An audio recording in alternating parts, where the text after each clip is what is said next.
Let's begin with Tesla, though, down sharply in the pre-market. These price cuts resulting in the company's lowest quarterly gross margin in about 2 years. On last night's call, Elon Musk did highlight that sales growth is still a top priority. While we reduced prices considerably in early Q1, it's worth noting that our operating margin remains among the best in the industry.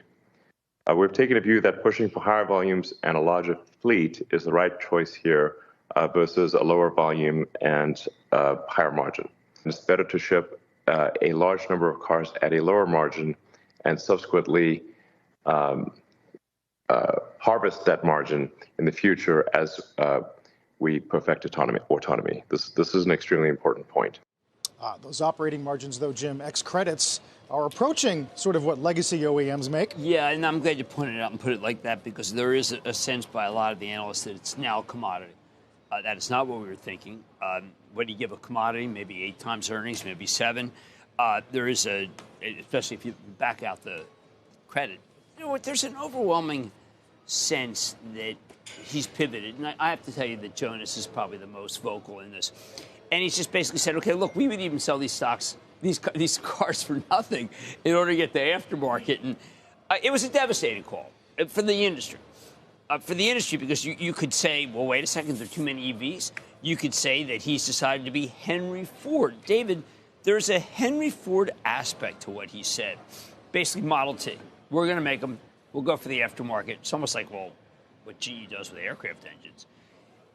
It was a dispiriting call because over and over again, he kept talking about how, look, we're going to make as many cars. It really doesn't matter. He didn't say gross margin didn't matter. He said, listen, it's not what we're going for. We're not going for gross margin. We're going for world dominance. And world dominance comes at a cost.